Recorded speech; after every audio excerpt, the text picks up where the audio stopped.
mean, but everybody's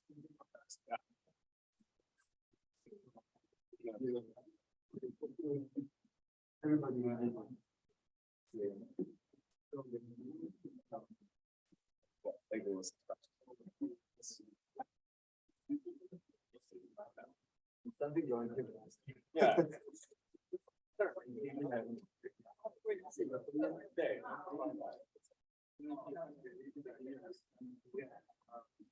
All right, Leo's here. Time to get going.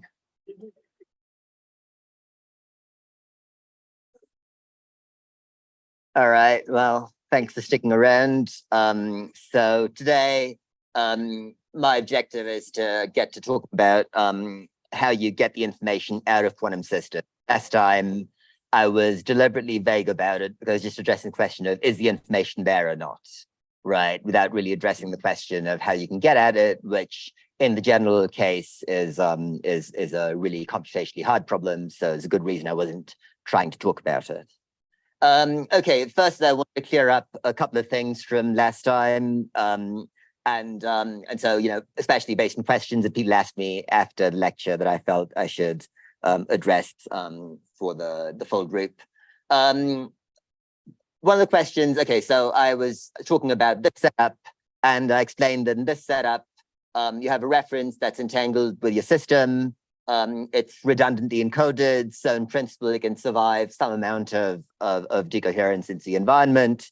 And so the condition under which error correction is possible is this rather simple one of the reference and the environment must know nothing about each other. And as long as that's true, I showed that I explicitly constructed an error correcting routine that would work. So one question Leo asked me last time that I didn't have a completely satisfactory answer to was, you know, I have all the stuff in terms of the reference, in terms of the purification of the channel, but really it's an intrinsic property of the quantum channel. And you might ask, well, how can I write this without talking about the reference and the environment? Okay, and so that's the quantity I'm talking about. It's mutual information contains three pieces, right. So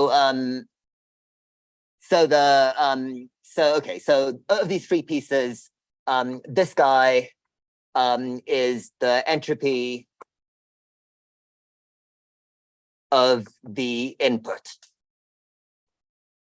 into the quantum channel, right? Because the reference was the purified input. So that's explicitly a property of the channel, of, you know, things that are going into the channel. Similarly, this guy is equal to S of Q, which is the entropy of the output density matrix. So that again is quite explicitly a property of the channel. It doesn't depend on purification at all. So that leaves me with this guy that I need to talk about. And so I'm going to write down a diagram for talking about this guy, and that's going to come from taking that diagram and just basically performing the partial traces to construct the density matrix of the environment.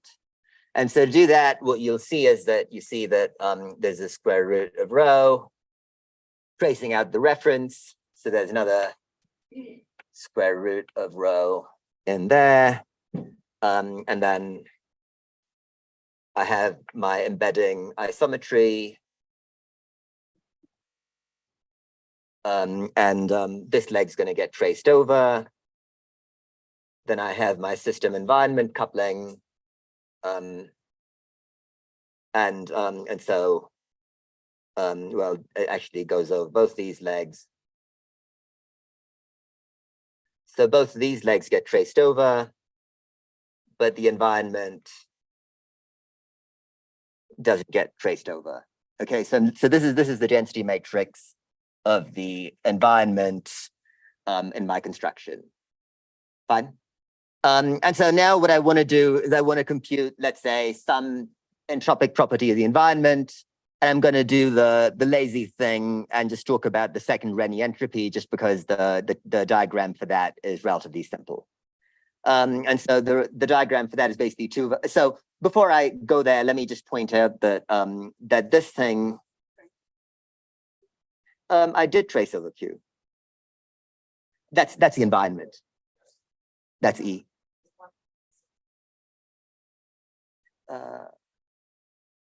No, these legs are both Q. This leg is reference. This leg is environment. All of Q has been traced over now. Okay. So I'm going to do so before I do that, let me just notice that that square root of rho and this square root of rho are connected by a y, so I can just multiply them together to get rho. So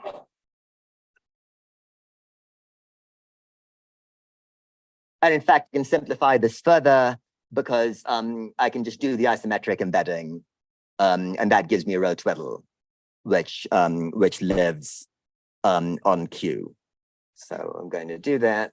I'm going to talk about rho twiddle, which is so this is all just simplifying that diagram, just using the fact that that I know what some of these objects are. And so now what I want to do is I want to construct I want to do the matrix multiplication, and that's going to look like going to have two versions of this. That's the environment, and then and then I just have another rho twiddle. Okay, so this is what this diagram looks like. And so now this is trace of rho of environment squared, which is going to give me the purity of the density matrix of the environment. But you can sort of see that I can just multiply it by itself more times than 2 if I care about the other entanglement properties of it. But okay, now what I can do is I can break these two legs up by introducing complete sets of states. And this is, I'm going to get two sets of complete sets of states. There's one here and one there. But now you'll notice that, and these legs are K and those legs are L. But now you'll notice that all I've done here in this block, for example, is I have taken the trace of this object is a Krauss map. This object is a different Krauss map corresponding to different outcome, and so what I end up with is sum over K and L of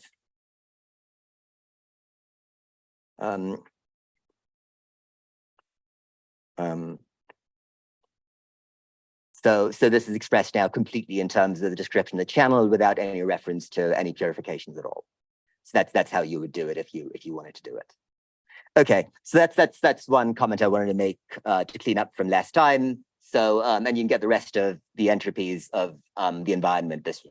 And so you'd have to work a bit to get the von Neumann because you'd have to compute it as a function of index, but it goes like that. Okay, and so one other thing I wanted to say, which I should have said last time, is sort of what the punchline of my calculation of those domain wall properties is supposed to be. So if you remember, I drew this picture where I had my reference down here and I had my full system up here before the errors. Okay. And now what I did was I said, okay, some sub-region of my system got erased. And so because it got erased, that means, what does it mean for it to get erased? It means that I swapped out those qubits for environmental qubits that contain no information. So the point of view of computing entanglement, all I need to do is I need to reassign these guys to the environment. Okay? And so now you can say, okay, so in this setup, when I've erased some number of qubits, is this system with this partition and with some unitary circuit in between, is it going to have a reference that's decoupled from the environment, or is it not?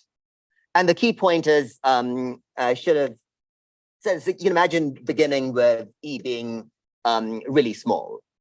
When E is really small, then remember that the key question last time was whether when you computed a quantity like that, this quantity is it's a domain wall that's got two pieces that have one boundary condition, and the complement has a different boundary condition. So this is up,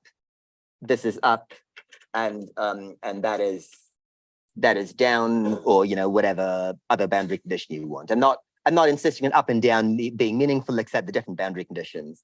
And I asked the question of if I draw the optimal configuration with these boundary conditions, does the domain wall look like that, like two decoupled pieces, or does it connect up? If it's two decoupled pieces, then there is no mutual information, I'm decoupled. If it connects up, then mutual information is non-trivial, and then error correction is impossible. Now, the key point is that I begin by erasing very few of my qubits. And when there are few enough of these guys, then I'm always in this situation, right?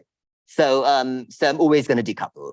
So that's when I have a small number of errors, and I've not sort of reached the threshold for error correction being possible. But now what I can do is I can sort of I can keep stretching this region out, so I can go from there to like there or something like that. At some point, what's going to happen is that at some point these two regions are going to these two domain walls are going to connect up, and I'm going to end up not drawing that right, am I? But like so it's got to let me connect it down that way, something like that. So so the domain wall changes its topology from being two different bits to being one connected bit. The point where that happens has an obvious significance, and that's the code distance, or 1/2 of the code distance. So it's a code distance up to a possible factor of 2. It's the amount of stuff I can erase and still know what I need to recover. So it plays the role that the Hamming distance played in the classical theory of error correction that I sketched out for you at the beginning of the lecture. So I meant to say that, but I forgot to say it. But now I've said it. Yeah. So like before, we were putting A and A complement. So here E and Q are playing that role. But like, is there anything about the environment that tells you, like, any information about the environment tells you about the boundary conditions, or just the fact that different regions? Yes, the point is that in this picture, what I've assumed is that these qubits have all been erased. And erased is the same. Erased means they've been assigned to the environment. And when I assign them to the environment, I'm computing this entanglement quantity. Then R and E are on one side of the universe, and Q is on the other side. So I need to put the same boundary condition R and E and a different boundary condition on Q. So whenever you're computing one of these entanglement domain walls, the key point is that this region, the region that's inside my parentheses, gets one boundary condition, and the complement of that region gets a different boundary condition. I need to make some kind of domain wall between the two boundary conditions.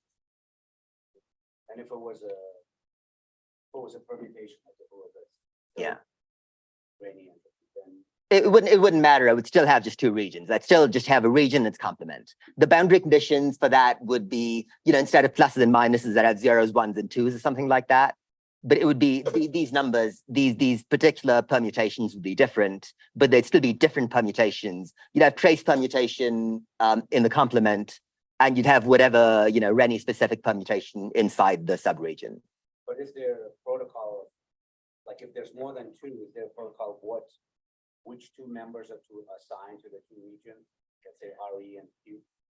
So these are all bipartite entanglement calculations, right? So so for these calculations, for computing bipartite entanglements, there's always only two regions. There's a complement, which has trace boundary conditions, where each bra gets paired with its ket by the trace. And there's the thing that's not the complement, which is the thing of interest, and that has some other boundary condition that depends on what exactly you're trying to compute. Oh, there's not any element of the permutation. it's some specific elements of the permutation group that correspond to Renyi entropy you're trying to compute, right? So if you're computing a third Renyi entropy, you're going to do something like that. Okay. And if you're doing a fourth Renyi entropy, it's going to correspond to, I see. yeah. Not the 2 factorial. Yeah, there's some specific permutation your boundary condition is picking for you, right? And that's your boundary condition is freezing the system in that permutation, and the complement is frozen into trace.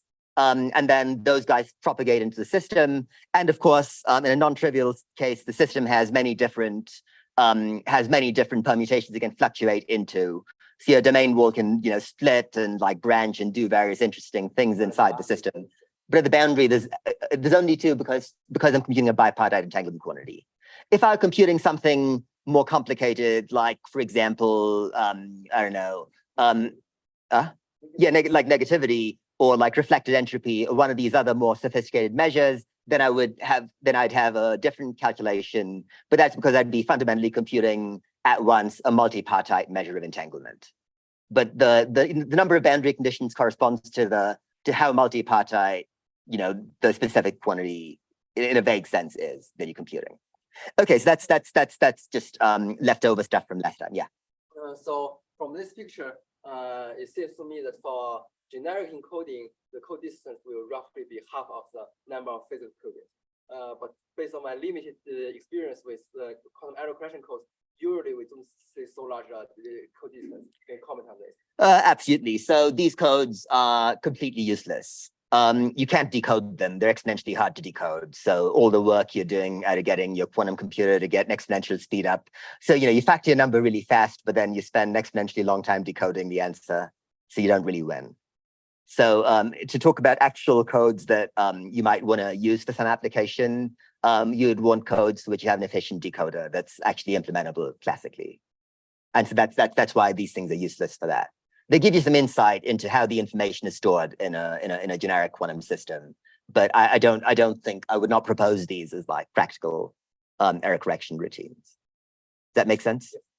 Yeah. Another question Yeah. I have is, could you help me summarize what's the assumptions going to this makes it valid to use this stat-mac correspondence? For example, do we need the local Hilbert space to the dimension be large so that it's zero temperature system? No, I mean, I think that there's a question of what you need in order to rigorously say things, and a question of what you need to make physically, to make physical predictions I'm confident about. And so all that I'm using here is that I have some kind of ferromagnet that breaks a discrete symmetry of some kind. So the topological defects are domain walls. That's the only thing I'm using. And so as long as you believe that whatever system you care about has that structure of being, if you like, in this relevant stat mech model that governs entanglement in a ferromagnetic phase, this analysis is correct to leading order. Then you have to deal with like details of like, what exactly are the fluctuations, these domain walls and so on. And there, like these details are going to make a difference. But those are sort of, those are beyond the scope of anything I'm talking about today. Akash, yeah. Do you need that's a great question. Yeah, thanks. So this is what's called the contiguous code distance, because I've erased a contiguous region of qubits until that region is big enough that it helped me to to wrap around. In these models, you can convince yourself that sort of sprinkling. So otherwise, what you'd be doing is instead of putting a contiguous minus region, a contiguous plus region, you'd be just sprinkling minuses and pluses at random all over the boundary, and that would be the true code distance. That would be optimum over all of that. In these models, I don't think that helps you at all, right? Because I mean, if putting pluses and minuses at the boundary is sort of not, you're much better off putting the boundary all in one place. If that makes sense. Yeah.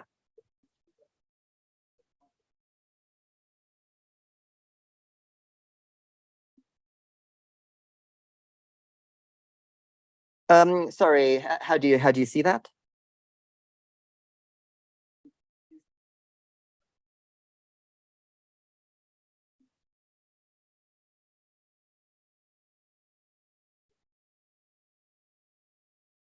Yeah, you could think about it like that, or you could just think about it as like Drew was talking today about like cosmic rays, and so you can imagine that a cosmic ray just came in and like deleted some like block of qubits, but the remaining qubits survived.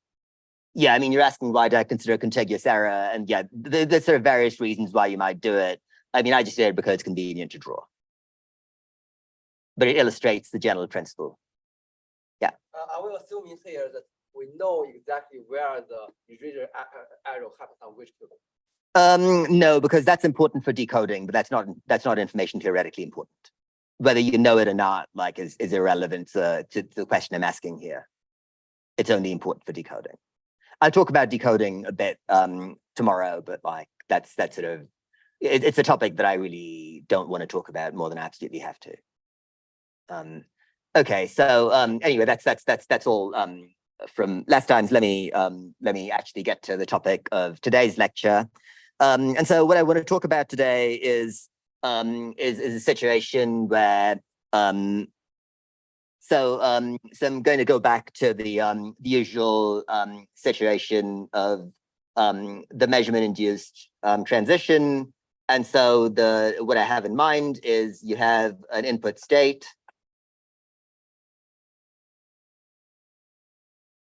And it goes through a circuit with a bunch of unitaries plus measurements, and there's some output state. And if you like, you can put in a classical measurement record that keeps track of what the measurement outcomes were. Okay, and Ehud described, and I'll come back to this in a bit, like a way of actually formalizing this. So you put the measurement record classically inside the system, but I can be more informal for now. I can just say I'm going to talk about an individual trajectory where I collect the measurement outcomes. And so what I have is that I have output state rho, and it goes to some output state rho m on a trajectory where the measurement outcomes are given by this vector m. So the vector m is, it's 0, 0, 1, 0, etc. It's a long binary string of measurement outcomes, and that's what it's going to mean throughout this talk.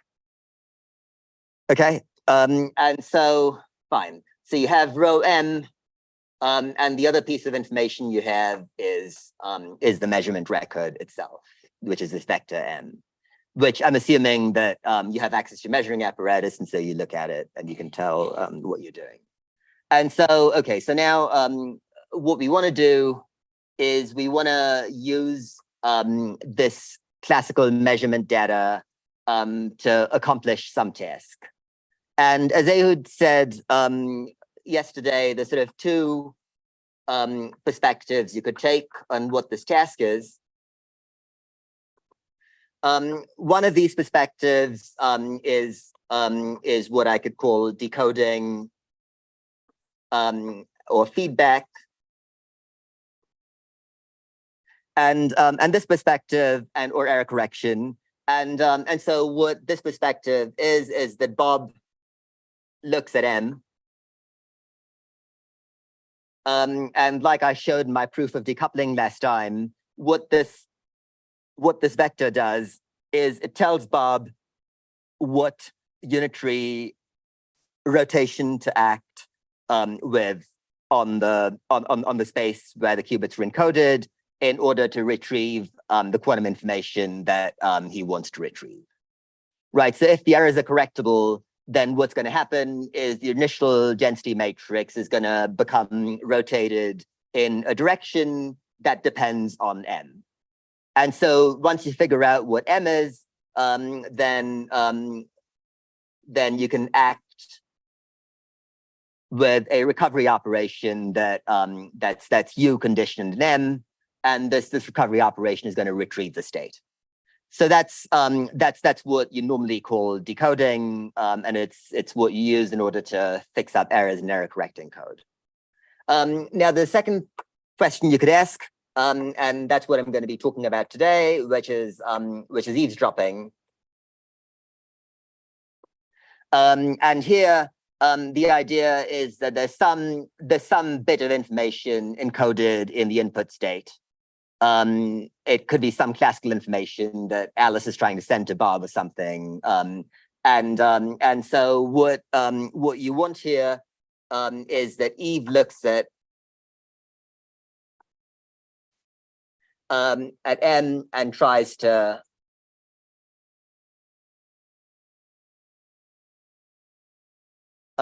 figure out something, and I'll make it clear in a minute what that something is. But these are two perspectives that you could take on how the measurement record can be used, and these are dual because this perspective one works well when decoupling has happened. When decoupling has happened, eavesdropping is kind of useless. Eve's going to learn nothing. This perspective is going to succeed in the limit when the reference is in fact entangled with the environment, and so by looking at the environment, you learn something about the reference. And so that's what I'm going to talk about today is ways in which an eavesdropper can learn from the measurement outcomes, and a way in which this provides one way of thinking about bypassing the post-selection problem that we've heard so much about. Okay. Right. So what we're thinking about can be expressed information theoretically as the following problem.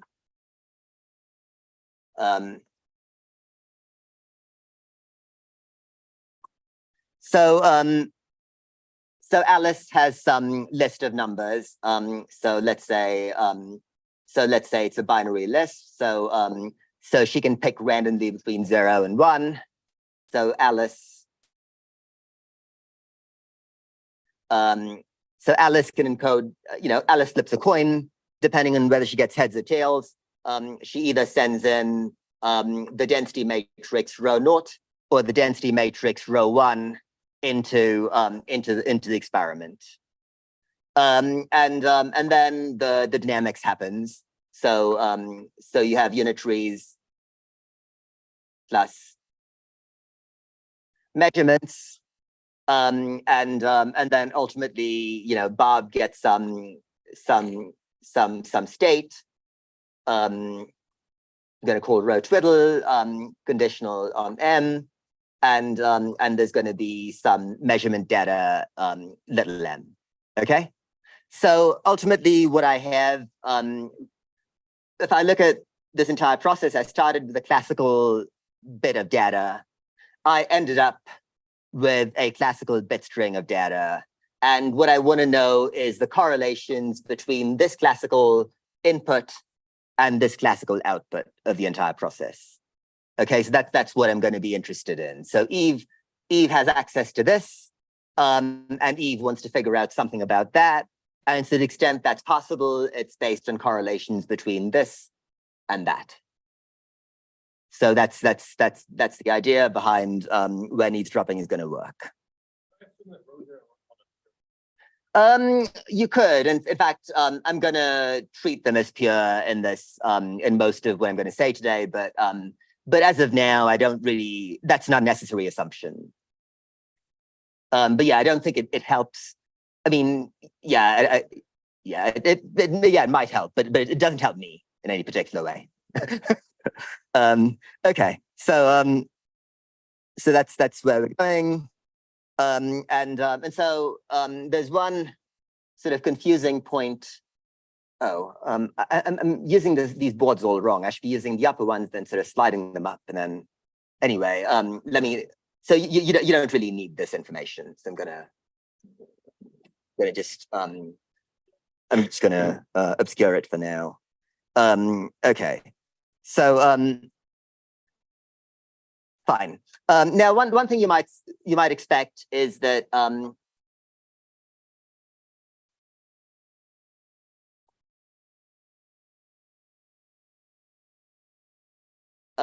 you might wonder. Yeah, thank you.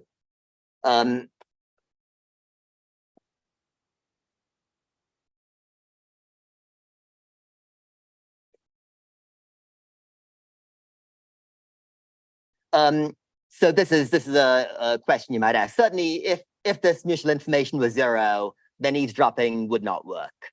You might say, well, if this information were non-zero, does that mean that eavesdropping will definitely work? And so I can give you now a simple example to show that it doesn't. So let me do that. And so the example is as follows. Let me say that Alice sends in a state that's in one of plus or minus x, and the measurement occurs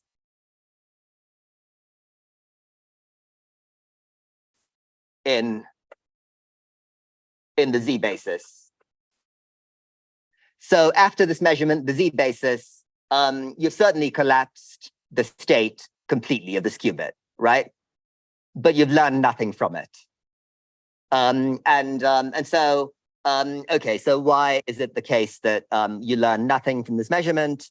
To see this, we can sort of go through the same procedure that Ehud described, where what you do is you imagine, you imagine applying, you have your state, you apply a controlled NOT gate from your input state, which in this case is, let's say, plus x, to the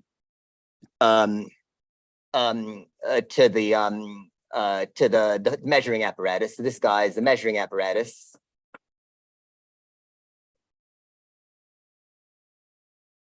And then after that, what happens is that the environment dephases the measuring apparatus with another controlled X gate. And then now you've got to trace over the environment. Right. I'm just restating the model of measurements that was presented a day ago. And so now you can sort of see how this is going to go. So you begin with 0 plus 1. And after the first step, which is this guy, where you end up with 0, 0 plus 1, 1. And after the next step, does anyone want to volunteer where you end up? It's just you're applying this controlled X gate. Yeah, exactly. So it's 0, 0, 0 plus 1, 1, 1. And now what you do is you trace over the environment qubit. And now when you perform that trace, until you perform that trace, you had the information of which state you're in the sign between the 0, 0, 0 and the 1, 1, 1. But then, as you know, you just need to measure, look at or remove a single qubit to destroy a GHZ state. And so what you effectively done is, in this example, even though the environment, the full environment required some information about what was going on, that information was completely erased from the measurement record. So that's something that can happen, and what that corresponds to is you start out with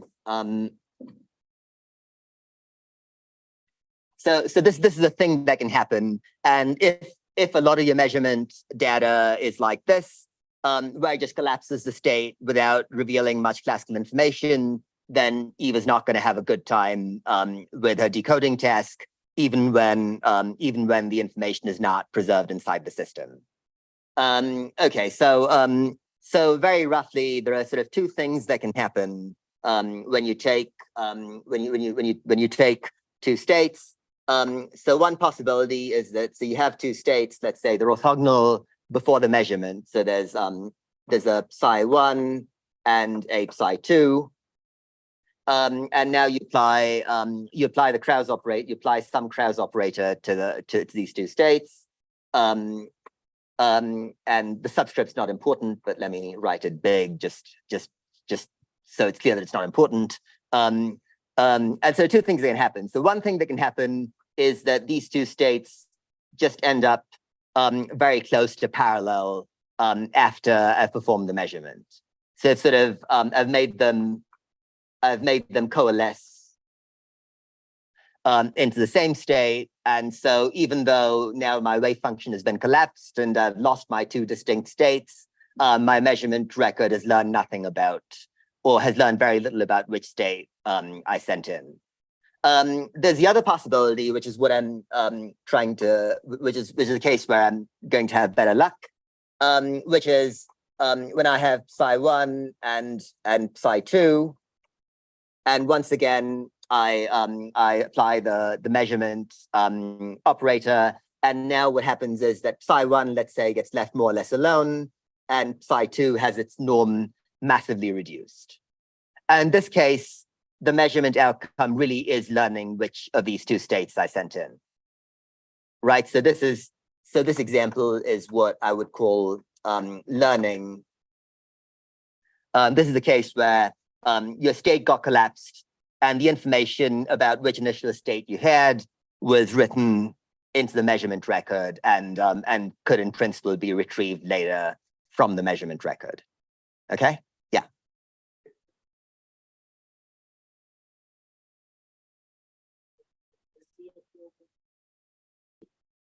The coherent information between what and what?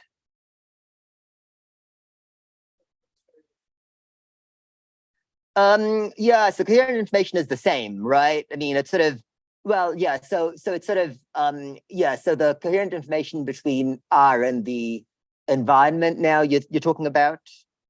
Yeah, so basically what's happened is the full environment somehow, yeah, it learned something, but it certainly didn't get the full information out. So maybe got one classical bit or something like that. So yeah, so because you always transfer classical data doesn't have these strong decoupling and monogamy properties as quantum data. So I think that's probably what happens in this example. But this is just if you're trying to make the eavesdropping setup work, you don't want to do this, right? Because this is going to destroy your initial mixed state without teaching you anything. And so how do you force things to be this way rather than that way? Well, if you think about it for a bit, there's a very natural way to do this, and that's by using a selection rule. So for example, if you had a state, that, don't need this. So that's what I'm gonna be talking about in the bulk of this lecture.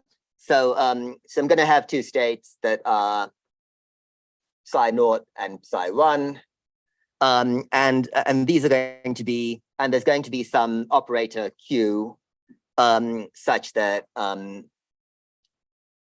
yeah, so these are both eigenstates of Q, which is some operator which you want to think about as being a charge. So these are states with different charge, okay? And yeah. And isn't that information cannot be fully retrieved by M for the individual? Yeah, I think that's basically right, because you look at my example, what's happened is that the information got written into a GHZ state over the entire universe. And so it's, as you know, like it's not really possible to do partial measurements in a GHZ state and get the phase information out. You just have to measure the big stabilizer. Yeah, but in that case, you need E and M. Yeah, you need absolutely everything. That's right. Yeah, so because GHZ state on the universe. Yeah. Okay, so if you had a situation where you're measuring, where you're performing measurements on two states, and both these states were eigenstates of some total charge of some operator Q, which I'm going to treat as the total charge, then, and you measure, and let's say both unitaries and measurements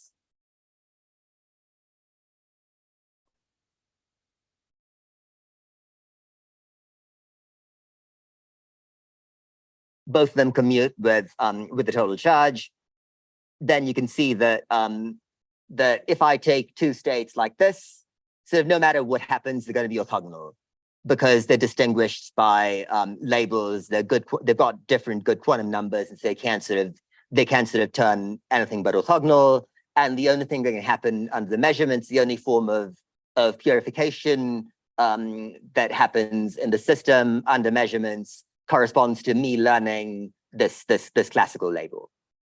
And so if I think about sending in a mixed state here, which I can I can think about sending in a mixed state as Bob doesn't know which state Alice. Yeah. Okay. So let me back up and talk about having set this up. Let me back up and describe a protocol that's gonna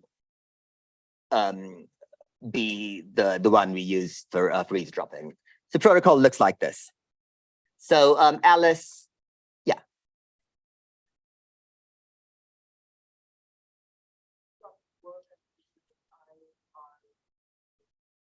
Well, I need it not to be 0. That's right. Yeah. No. Sorry. The measurement. You want it to be only one polarization. Yeah. No. The key thing is that for eavesdropping to work, the eavesdropper has access to measurement record. So you need the classical measurement record to have classical correlations with the input state. And the key point is that just failure of decoupling, just the information leaking into the environment, doesn't imply that it got written into the classical record. And in fact, it might not get written into the classical record at all. And so in order to ensure that it gets written into the classical record, we're going to put this additional constraint in our dynamics, just to make sure that, when there's sort of two possibilities, either the information doesn't leak out at all, or if it does leak out, then it is in the measurement record. So that's what this restriction buys us. Yeah. Given that we talked about entanglement property and clone theorem, if the information leaks out to E, it's not in Q anymore, is it? Well, so if you have something like a GHZ state, the information is not in anywhere in particular. The information is delocalized across the entire system and can only be retrieved by looking at the entire system at once. So I think that's the way to think about it, because ultimately your initial question, the initial bit of data you're trying to get, was written into the phase of a GHZ state, and you can't get at that like anywhere locally. Yeah. Okay.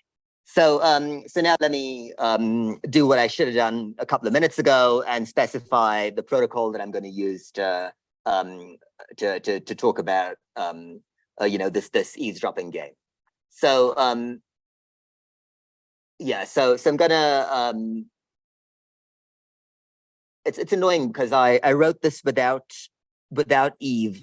So you've got to think about Bob as maybe being the eavesdropper for once. So sorry about the notational confusion. So Alice sends in a state, either psi0 or psi1. All players know ahead of time what the set of states is. Okay, so that's step 1. Step 2 is that unitary dynamics plus measurements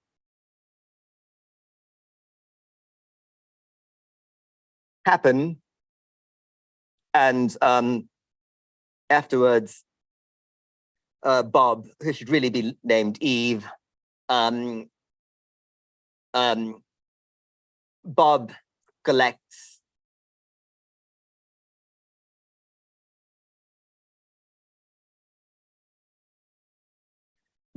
the vector m. Then Bob tries by whatever means he has available to guess state was sent in, and then Bob checks with Alice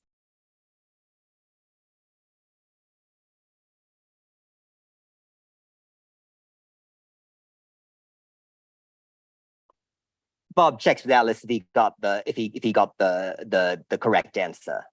So the key thing about this protocol is it gets around the post-selection problem nominally, right? Because what you're asking is, on this given run, given this particular data set, did I make a correct guess?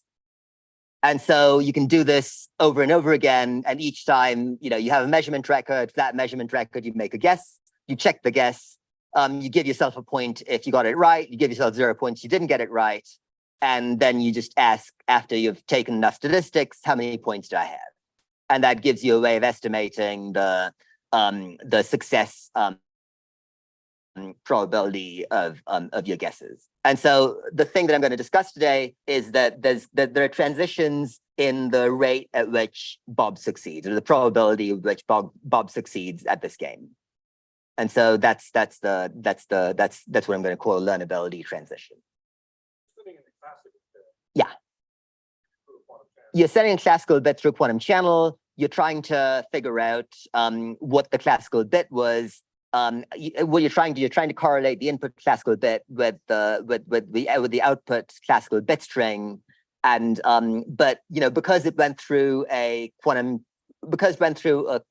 process that in general is hard to simulate, you need to do a quantumly difficult calculation in general to perform this classical task. So quantum mechanics comes in through the difficulty of simulating this step. So it's like this is either 0 or 1, right? Yeah, not for the purposes of this discussion, I'm not allowing Alice to send in superpositions of psi naught and psi 1, because I don't think Eve is going to be able to extract information about those phases anyway. So for the eavesdropping problem, it's sort of irrelevant. Yeah, sorry, Bob. So I guess Ehud said M equals Eve. I'm going to say Bob equals Eve for the purposes of this. So not distinguishing between Bob and Eve. So at some point when I was writing one of these drafts, I used Eve and Steve as the two protagonists of this game, but then Drew Potter really hated it and deleted Steve from the picture. So now we're back to Alice and Bob, unfortunately. Okay. So that's the game, and the metric of success is whether you is your probability of guessing correctly. Okay. Yeah. Yes. And so let me get to that. You can play two versions of this game. In one, he just knows an ensemble of unitaries from which the unitary was picked. Another one, he knows the precise unitary that was picked. So I haven't gotten to that level of specifics yet, but I will eventually, I hope. Yeah.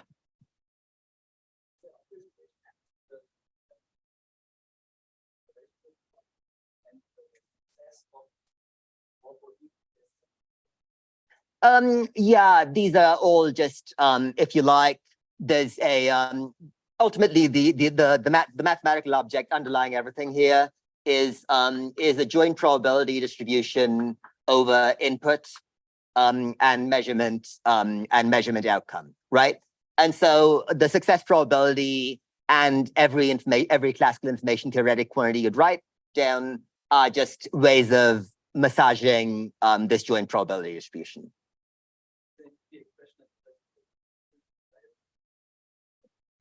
It's not that directly related. It's different. It's some other information theoretic quantity. It's some nonlinear function of mutual information. Yeah. Could I look up a completely classical protocol and still ask the question? Yeah, absolutely. I'll come to that. Yeah. But in general, yeah. So this thing can happen. This dynamics could in principle be classical as well. But the key point is that when it's quantum, then you sort of also have this question of how computationally hard is it to perform this decoding task? And that's that sort of non-trivial question about quantum mechanics, even though the input and the output are both classical. Okay.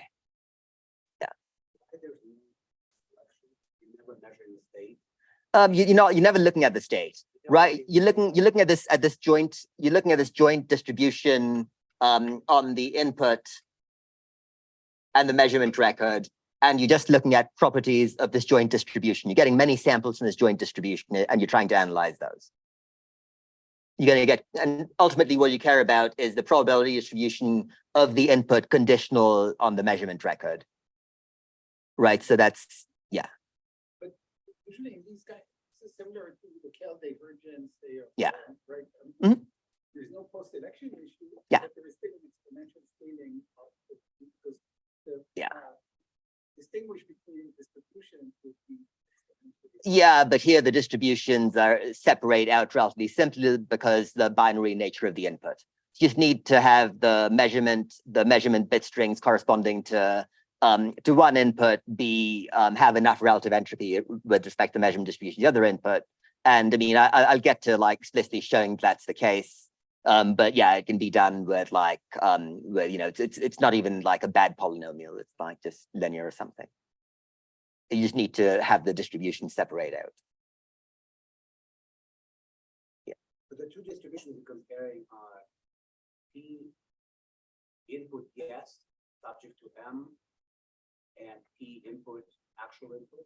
Those are the two different. Yeah, you're I mean that's one way to think about it. I mean, you have, so if you like, you have you know, what Bob has access to is these conditional distributions that he gets from like Bayes' rule. I'll come back to that, but Bob has access to some conditional distributions, and he calls up Alice, and he checks if the guess was right. Yeah, and so it's like, it's not just, so it's like also like, did I actually get it right on this run? And the probability was you actually got it right on this run. And that's the thing that I'm going to use as my metric of you know, of learning from measurements. Actually measuring the state with post selection, like defining.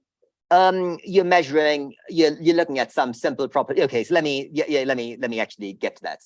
So another way you think about this protocol that I wrote up here is you could think about it as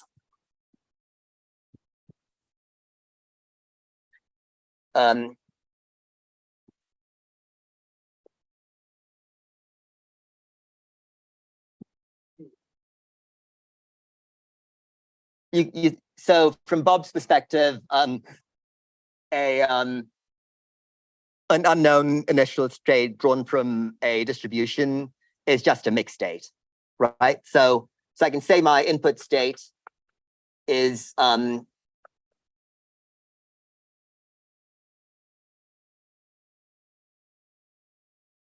that's my input state, and then I run the dynamics, and then it becomes, if you like, under the true dynamics for this trajectory M.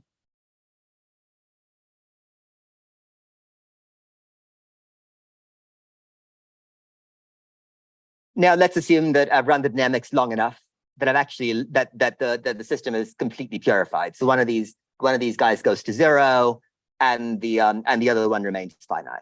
That's what would happen under purification if you ran the dynamics long enough. Yeah, or even if P is less than P critical and your system size is finite and you go to really, really late times. So for a finite system, at late enough times always happens. But let's say this has happened, okay? And you have this measurement record M. Now, what I can do is I use M. From M, I generate a guess as to whether I'm talking about psi1 or psi2, okay? And then what I do is I make this guess based on my classical measurement outcome data, and then I just measure the total charge's final state. And then if that matches my guess, then I win, and if it doesn't match my guess, then I lose. Okay, that's what a single shot of this game looks like. Yeah, so you're using only one, and this I think is part of why, you know, it works nicely in this example, but relative to like the most generic sort of quantum mechanically hard case, because of this nice classical structure of this problem, you know, you're just guessing a charge based on a bunch of bit string data, and then you're just checking if you got the charge right. So it's just that cross correlation you're looking at. Okay, So this also gets at something else to say, which is this thing is connected rather intimately to a purification transition that was talked about quite a few times this week. But now it's the purification of this particular class of mixed states, where the components of the mixed states have distinct values of some label.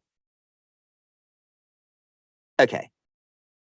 So so that's the setup of the problem, and so now I'm going to talk about about how you would actually, about a few ways of actually trying to solve the problem, and what that tells us.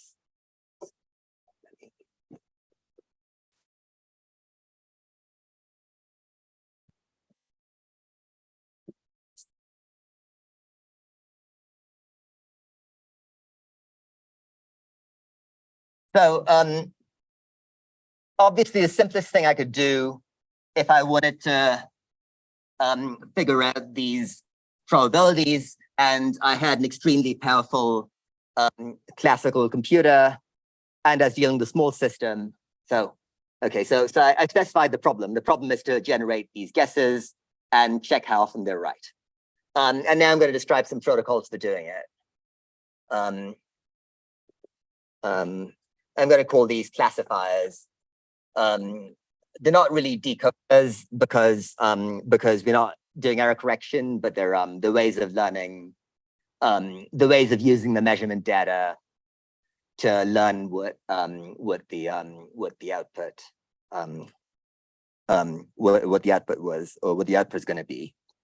So simplest thing you can imagine doing is you could say, okay, I'm going to run. So I'm going to use one bit of notation, which is I'm going to call the full circuit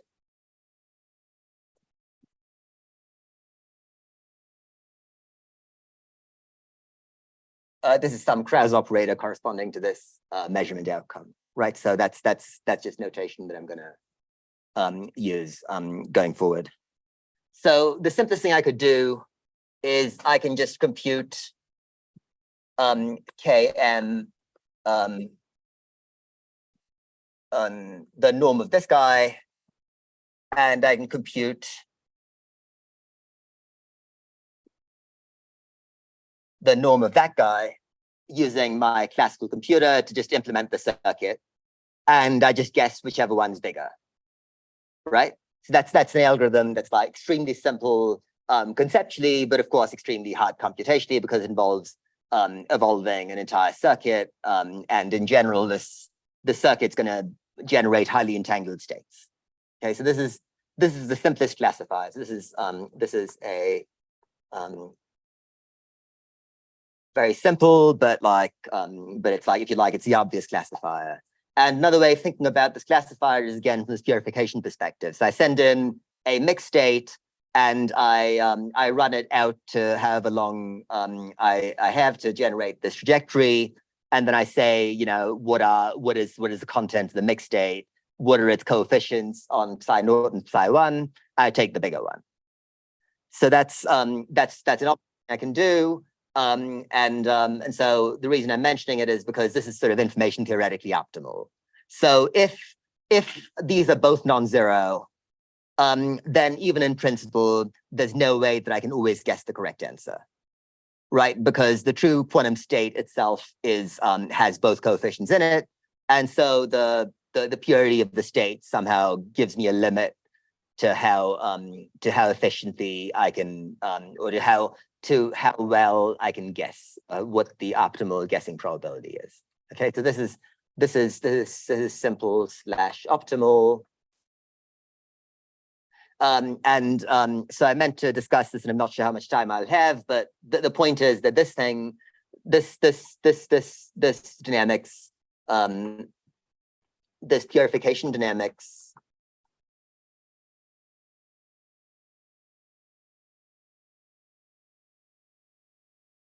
has a phase transition which we call the sharpening transition.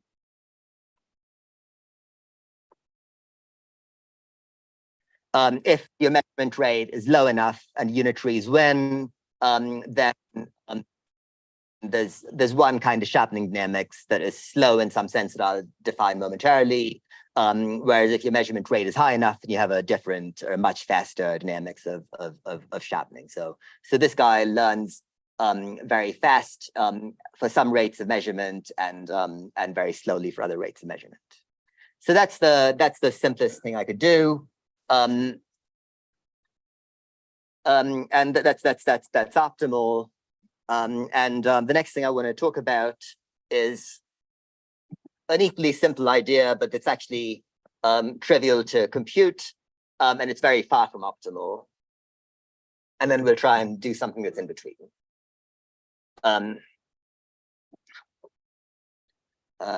So yeah, so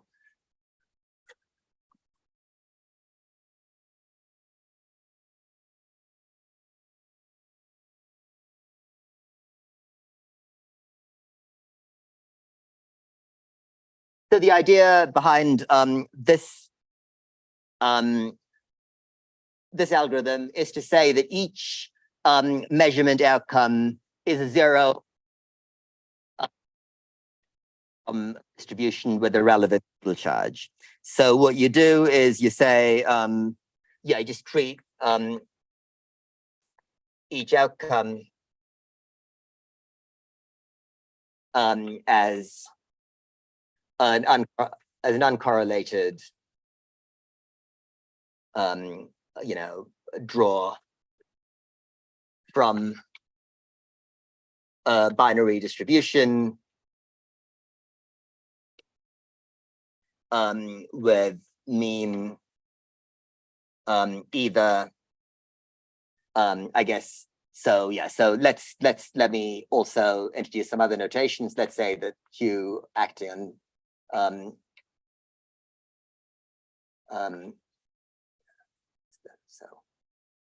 so my two states are distinguished by these values, the total charge, and I need to give them labels to talk about Qi over L with median Qi over L if my charge is Qi. Okay. So yeah, sorry, I think I said that a slightly strange way. Is it clear what I'm saying? So I say that so I say that, for example, I wanna suppose that I have some distribution of particles. I've got let's say Q1 particles on L sites in my system.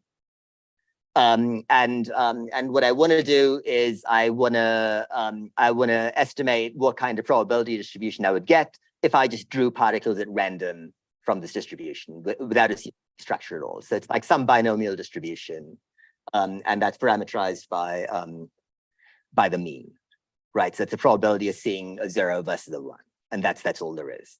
Okay, and so this gives me so if you like, slightly more formally, what I can straightforwardly do using this idea is I can compute the probability of a particular measurement record given a ground truth value of the charge Qi, and that's just going to be it's going to be a Gaussian.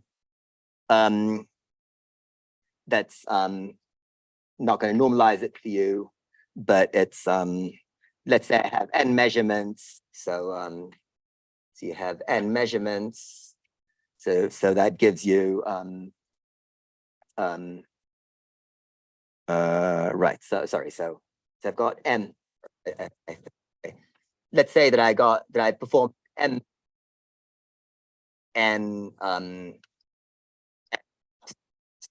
something like that. So so that's my charge. My simple estimate of the charge would be capital N over capital M, right? That would be the naive estimate, and so this is like Qi over L over a variance that grows with the number of measurements, right? So that's a simple that's what the limiting conditional distribution would be for each measurement bit string based on my guess as to the total charge. Necessarily a U1 charge. I mean, could you have a Z2? Z2 is no good because not really hydrodynamic, but it could be something bigger than U1, like SU2 or something. I really conservation law, right? That's the thing that's useful to me in this discussion. You could also talk about the sharpening of a Z2 charge, but it'd be a very different theory. And I believe that so I'll come back to this. This guy is going to sharpen in a time of order L in the low measurement phase, whereas that would probably be exponentially slow to purify to sharpen in the low measurement phase. But okay, so just The C2 case, that's like a repetition. yes, you'd be your environment be learning the parity in that case. Yeah.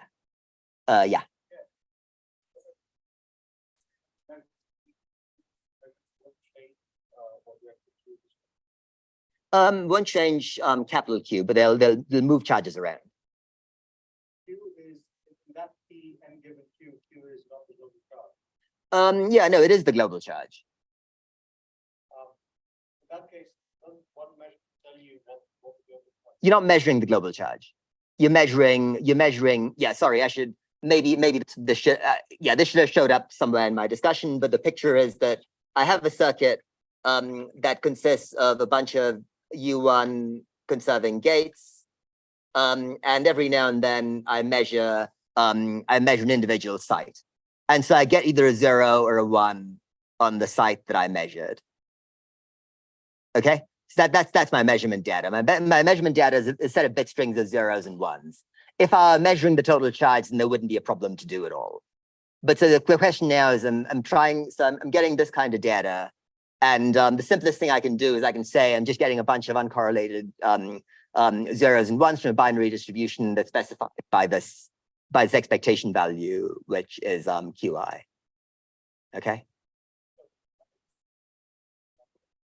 No, they'll move them around locally. But this is a simple-minded classifier that's ignoring locality. And you might expect it to be reasonably good at very low measurement rate, because there you have a lot of dynamics happening between any two measurements, and so locality you might think does not play so crucial a role. Yeah. Go ahead. Suppose I did not have any unitary gates and I just measured like created a state and measured a fraction of it. Yeah. Would there also be a transition? Because I imagine there would be a transition. I don't think so. There'd just be a crossover there. You'd be doing better and better as you measured more and more of the qubits. Like, yeah, and in fact, this simple classifier is not going to have a transition either. I'm going to need locality and other structure to get a transition out. Was there another question somewhere? Okay. Yeah. After M here, on the here. M measurements. Again, measurements of the on-site charge, which is either 0 or 1. N upspins. So I see N charges and N measurements, something like that. Okay. Okay, so now what I want to do is okay, so I can do this for both of my guesses, and then to figure out what value of what I need to do is I need to invert this conditional distribution, and so to do that, what you want is P of Qi given M, and this is a simple exercise using Bayes' rule. Okay, so that's the philosophy of every one of these classifiers. It's just that you're going to use increasingly sophisticated guesses as to what the distribution is. So that's the idea behind these classifiers. And so a simple classifier, I can give you a heuristic argument that tells you how long it's going to take or how many measurements it's going to take to learn the charge. And so the idea basically is that you know, you have Q1, let's say you have Q1, then you have Q2, which is equal to Q1 plus some order 1 number, and you want to tell these apart. So this is a distribution with mean Q1 over L, and this has a mean Q1 over L plus 1 over L. And so you need enough measurements to resolve an uncertainty of order 1 over L. And if you remember any statistical error analysis for independent errors you've ever done in your life, you know that this is going to take to distinguish these two distributions is going to take order L squared measurements. And because the uncertainty, you know, after L measurements like 1 over square root of L, and sort of push it down to this level, you need L squared measurements. And then okay, so how long does that take? Well, at each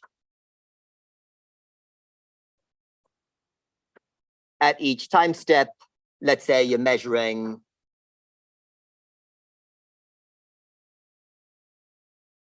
a fraction p, which is p times the number of sites, L of the sites or the qubits, the spins, or whatever you want to call them. So this is the number of measurements you're making at every time step. And you do this for t time steps, the total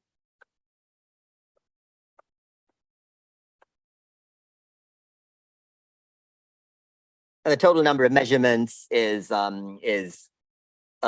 p times L times t.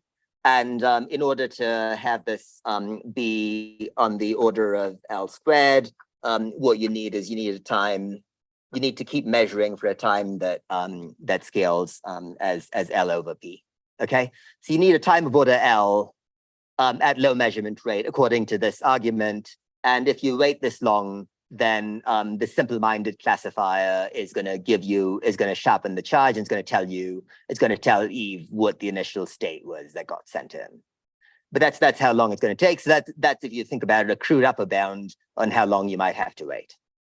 So in this perspective, or for this simple classifier, there's no phase transition. It always takes a time that's this long. But of course, this classifier is too crude. And so now what I want to do is I want to introduce a different model that's still classically tractable, unlike my original optimal classifier, but it's sort of got enough structure that it sees a phase transition in the rate of learning. So that's what I'm going to do. And so this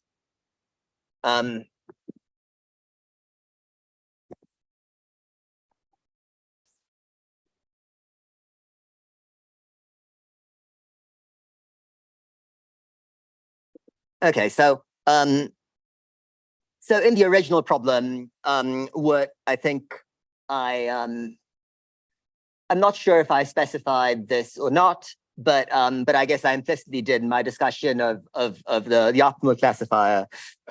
That's doable if Bob knows exactly what gates are applied in the circuit, right?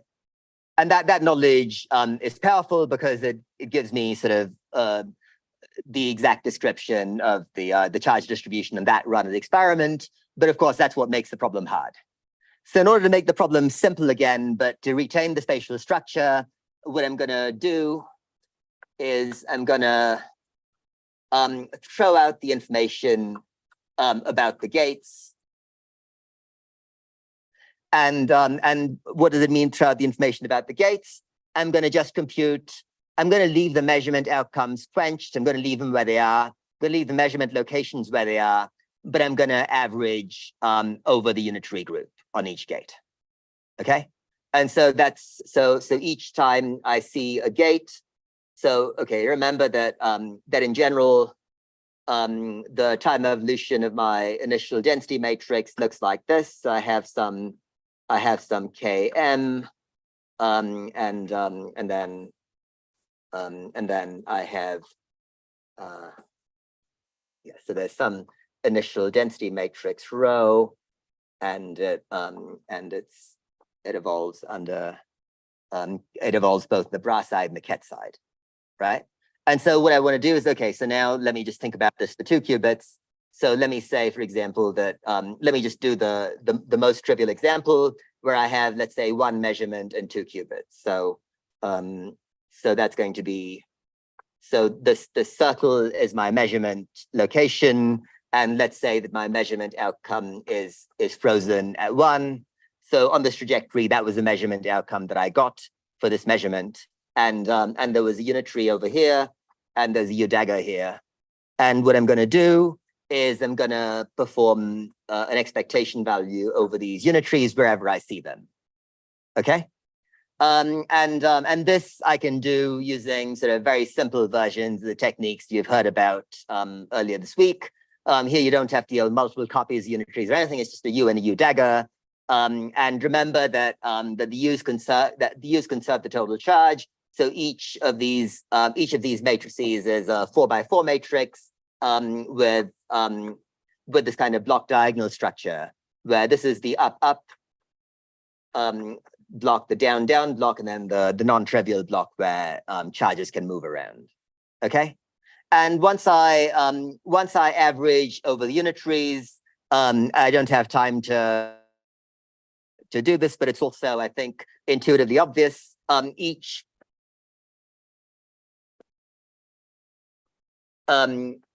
after you perform the average, each unitary turns into a classical. Each unitary pair, like each U and U dagger, turns into a the transfer matrix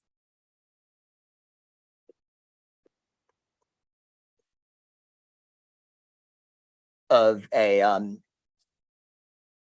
classical stochastic process, or one bit of a classical stochastic process. And this classical stochastic process is basically just a random walk. Okay, so I'm just gonna state the conclusion here. So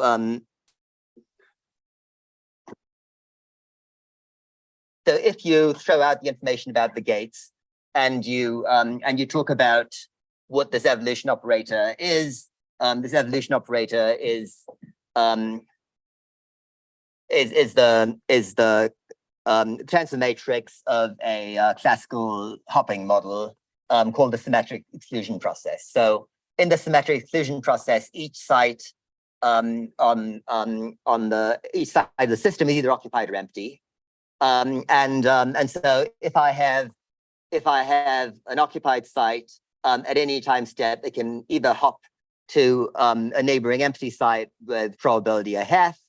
It can't have occupy an already occupied site.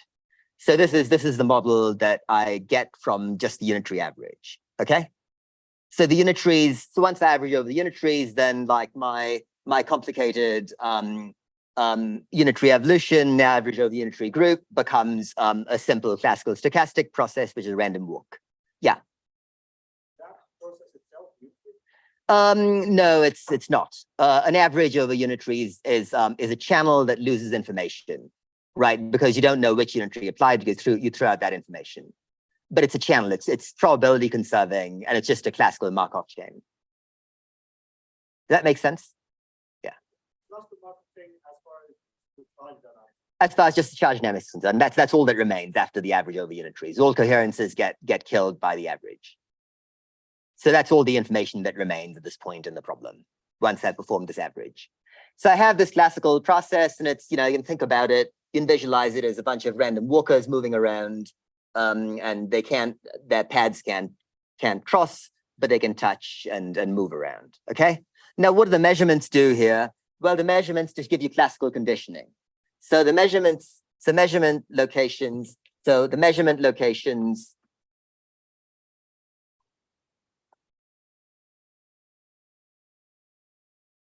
act as classical conditioning.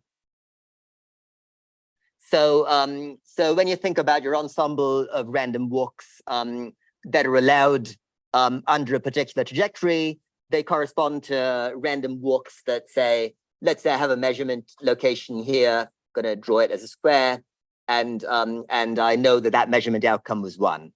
And I have another measurement location here where the outcome is 0, and I had a third location around here where the outcome was 1. Right. What I want to do is I want to now enumerate all random walks that are consistent with these measurement outcomes. So, for example, I can do something like that. Oh, sorry, I don't want to do that, right? Because that I didn't see a particle there, so nothing is allowed to go through there. But I could also have a different trajectory that, for example, started out here and wandered around and hit that. So this is if you like, these measurement outcomes are consistent with either having 2 particles in the system or just having 1 particle in the system. So this conditioning is not enough, for example, to fix the total charge. You're not learning what the total charge is from these measurements because measurements are consistent, multiple possible values of total charge. Okay. So that's what once you've performed the average, you end up with this rather simple stochastic process. So you now, okay, so now what you want to do is you want to say you want to compute the same thing again. So suppose you put in these constraints. So these constraints where some particles have to be, and these constraints where you got to see an empty site. You can ask, well, given that my initial state had a particular charge Qi, the task of computing this probability distribution conditional the initial charge is just the task of evaluating the partition function of this realization of the symmetric exclusion process with these constraints, right? And so you can do this once again for each total charge, and then you can ask, well, and then once you have the conditionals to 2 charges, you can flip them around using Bayes' rule. Yeah. The lines, yeah, the world lines, the Feld spins.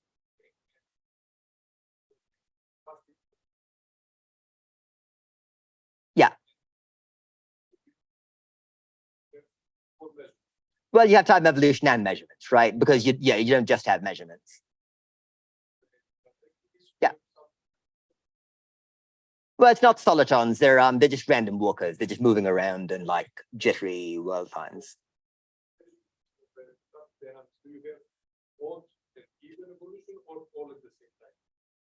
Well, I mean, you're just evolving. You put in some initial configuration of empty and filled sites, and then you evolve it, and then yeah. But I mean, according to the brickwork pattern, right? You've seen a bunch of brickwork patterns, so this is just another brickwork. I mean, I can have it be a brickwork pattern. I can have it be something more random. It doesn't really matter. Yeah. How did you get this set? Is it due to the Yeah, so I averaged over the group of unit trees that have this block diagonal structure, and then you can convince yourself that pretty much the least structured model consistent with this block diagonal structure is STEP. If you didn't have charge, yeah, it would just be some like random depolarizing channel if you averaged over unit trees. Yeah, it's a really boring stochastic model where like any configuration is equally likely to go to any other configuration. So it wouldn't have any structure that allowed you to say anything. The fact that you have the conservation law allows you to say something without knowledge of the gates. In the case without a conservation law and with no knowledge of the gates, you'd be really kind of dead in the water. Okay, so that's the model you map it onto, and so right. So I think and then you flip it around and try to figure out what if then what you care about is once again you compute these conditional probabilities that are flipped around, and your guess is the biggest the conditional probabilities. Okay, And so you can think about this, if you like, as its own kind of autonomous problem. There's either classical or a problem of quantum origin where you made it classical by tracing over the gates. And you can ask, well, what's the phase diagram of this classical stat mech problem? And so I'm going to spend the last few minutes of my talk just describing what this phase diagram is.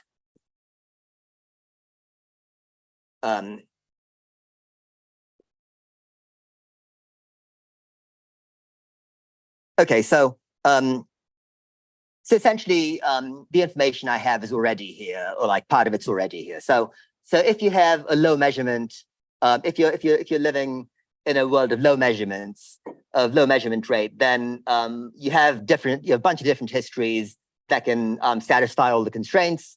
And these histories can have many different total values of charge, because there are many different ways you can send polymers, you can thread polymers through these constraints in a way that satisfies them.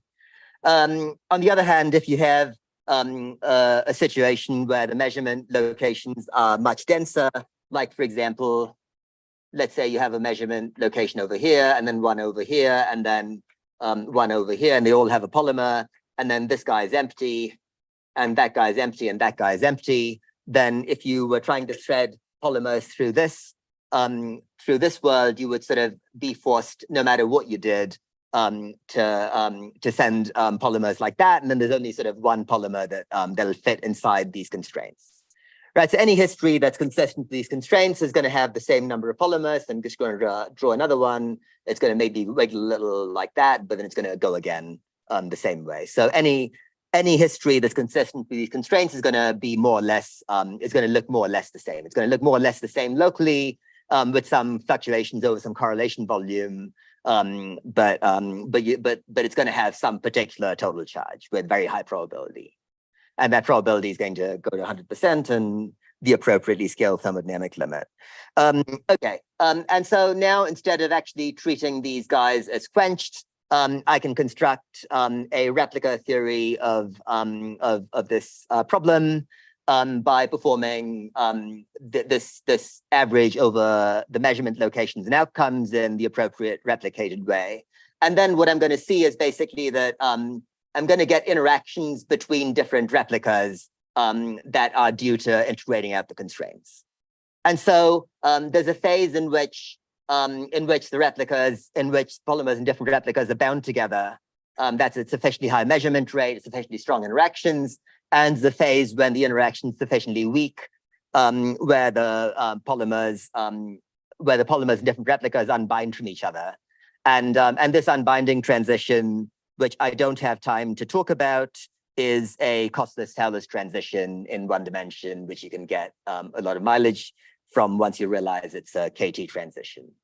Okay, so that's basically the story of this simple classifier that throws out gate information, but keeps information about where the measurements happened and what the outcomes were.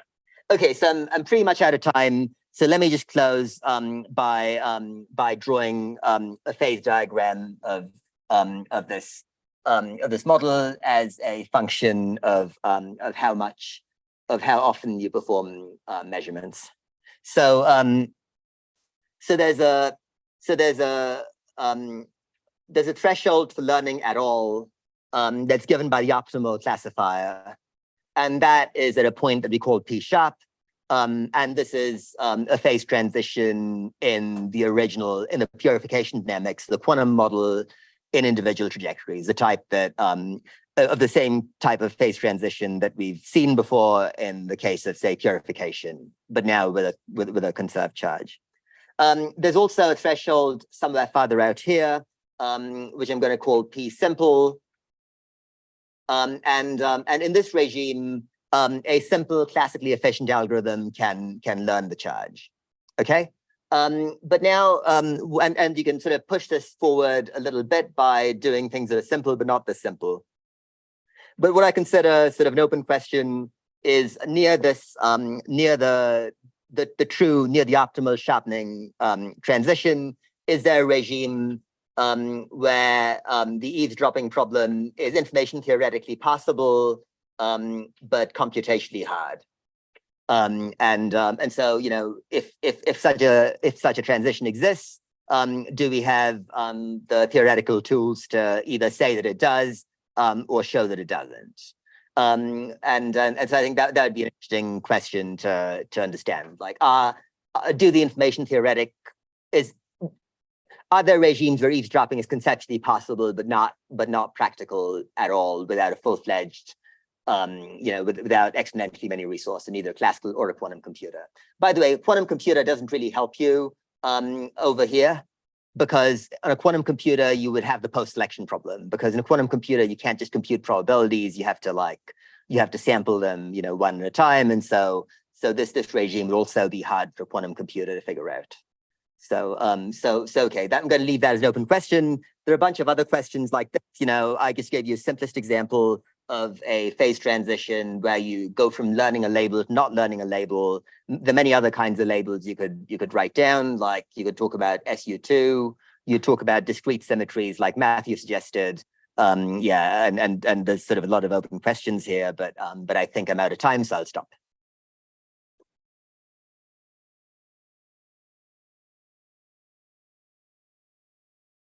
There's the volume mode area. 4 qubits, it's probably somewhere around here empirically. But I mean, if you change the qubit dimension, then this guy migrates off there while this just goes straight up. So if you have a biggish qubit, like a 10 qubit with like 10 states per site, then the order of those transitions flips. So there's nothing fixed about that. You know that the entanglement transition is going to be to the right of the true sharpening transition, but where it lies relative to the computational transitions is it's kind of random. Yeah, exactly. The best one, and we don't know what that is, right? We have variational estimates of it. We know that right of here, we can like empirically succeed all the time. And left of here, we end up empirically succeeding some much smaller fraction of the time. And of course, if we had a better algorithm, we could push that a bit more. But you know, question of, I mean, naively, you'd say you couldn't push it all the way here because that would require you to have a proper theory of the quantum dynamics of a system that's in a volume law phase, which doesn't seem possible. So it seems to me that I cannot prove it, that there must be a computational transition, a hardness transition somewhere in this phase diagram that I would love to know how to actually locate. Say something about. Yeah. So that classifier transition that critical is larger than for qubits, empirically, that is the case. Like this guy is like 0.2 and this guy is like 0.1 something. But as I said, there's nothing really significant about that fact, because if you change the qubit dimension, it flips. Yeah. Oh, you know what the optimal algorithm is, right? Because that's the algorithm where you just run the Krauss map. Yeah. So that's what determines p-sharp. You cannot do better than that, because like left of there, the system itself has not purified the mixed state, and there's nothing you can do to get it right all the time. So p-sharp gives you sort of a sharp location, which is, I mean, it exists in principle. It's computationally difficult. The question is like, you know, is there a, you know, what's the optimal computationally feasible threshold? Yeah.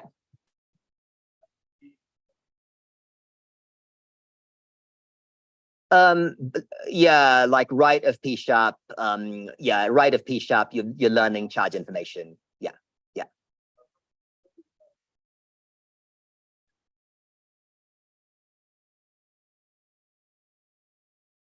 Yeah. It's possible that it's non-zero because, I mean, so I haven't really discussed the question of whether quantum superpositions of the up and down states are preserved. But yeah, I mean, I think that in practice, sorry, yeah, no, let me say it otherwise. Yeah, so in general, it's not strictly zero. It's some small finite number because because measurements in this case do always learn something. They just don't learn everything. So yeah, this is sort of it's a transition in I of R and E, but it's not, it's true, it's not strictly zero. I have I of RM, but that's a subset of, E knows everything that M does. Right, because E has gone and dephased M. So you can treat those as being one and the same here. Yeah. There and then. All right, fine. Yeah, let's go from that and yes. Yeah.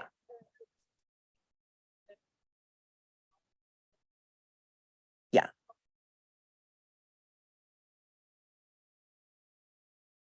So, it's like, how do you learn how to do a calculation, right? You have to come up with an algorithm. And so, so I presented an algorithm that works right of P simple, which is the stat mech classifier, right?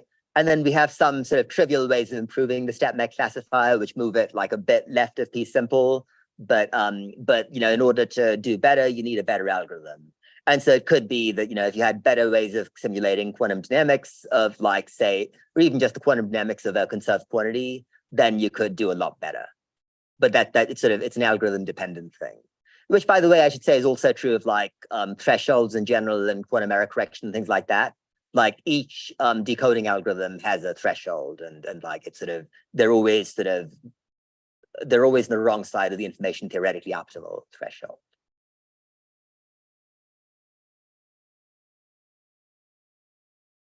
Yeah. No, it also works for non-abelian symmetry. So we have a recent paper in the SU2 case, and there it's a bit more subtle though, because we don't have the stat mech classifier for that yet. We don't know how to write it down in a way that makes it tractable. You have the simple classifier, and even that works kind of differently. Like the sort of simple-minded, like independent outcomes classifier gives you a much slower sharpening time. But yeah, a lot of things change, but the basic philosophy still works. Yeah.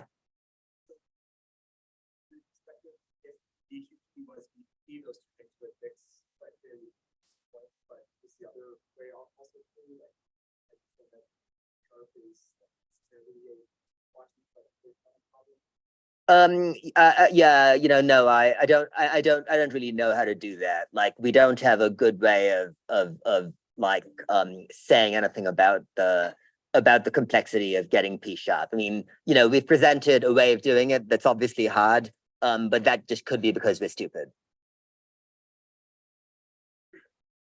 Yeah, Hinsu.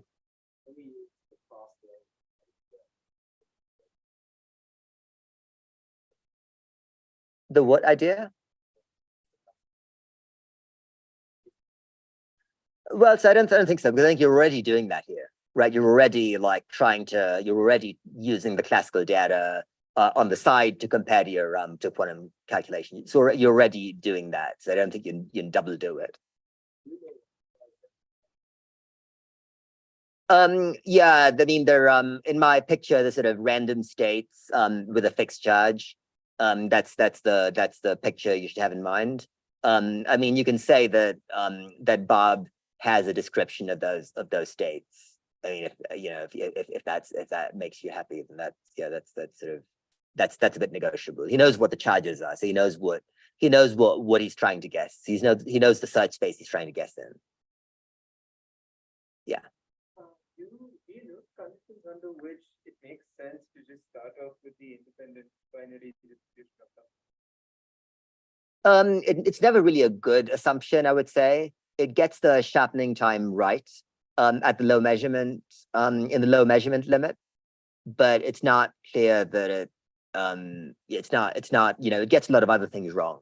Like, for example, it assumes that stuff travels through the system much faster than you measure, but then you make this rather simple estimate, T. So I said that I estimated the sharpening time as linear in L, but then you can see that, diffusion time is L squared. So in fact, it's not the independent measurement assumption is never strictly valid because sharpening happens much faster than diffusion. So in fact, any rate of measurements does create sort of substantial changes in the long range correlations of the state.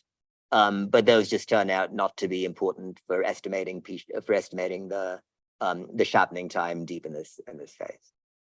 But yeah, it's never a good assumption. Yeah. Yeah. The density, because P sharp depend on the density of upstream, so the magnetization. Yeah, in general, it's gonna.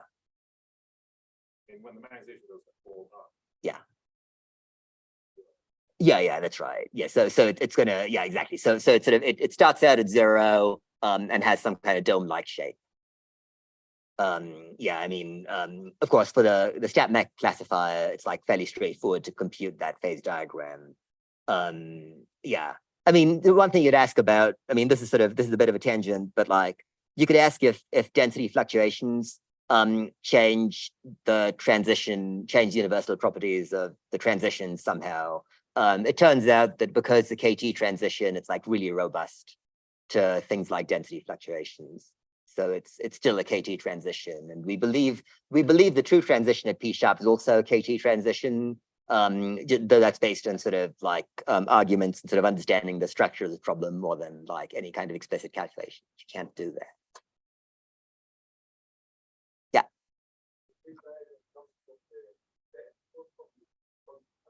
So okay, let me talk about the various parts of the phase diagram. So the x-axis I just came up with myself. The transition at P simple is from an analysis of the SEP. I know the true transition is somewhere around here because I mean, okay, so I don't have a proof that there is a phase that sharpens slowly, but there's pretty convincing numerical evidence based on exact diagonalization and stuff like that. That there's a regime here that doesn't sharpen fast, and there is a sharpening transition. So this is numerical, but you know, we think on general grounds that some such P must exist. No, because this would require you to solve the quantum dynamics of the circuit, and we don't know how to do that exactly for large systems.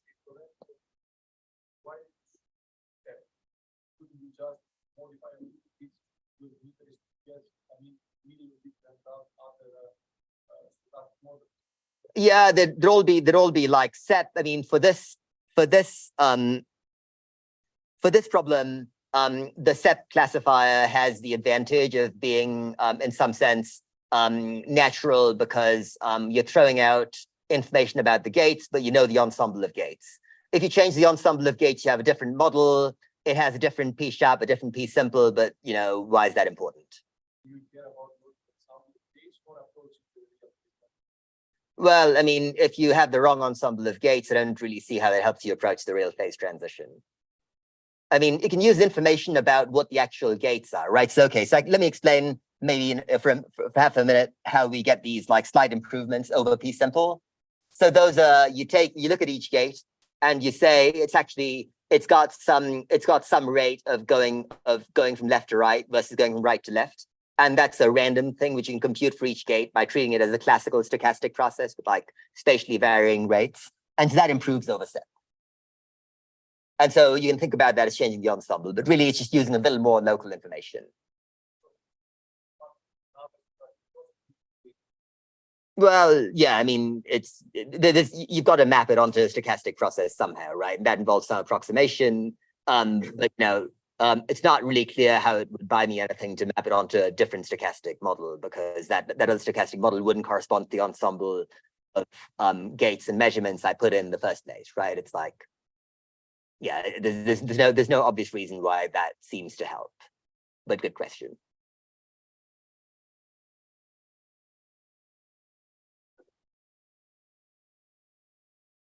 All right, I think we're done. Thanks.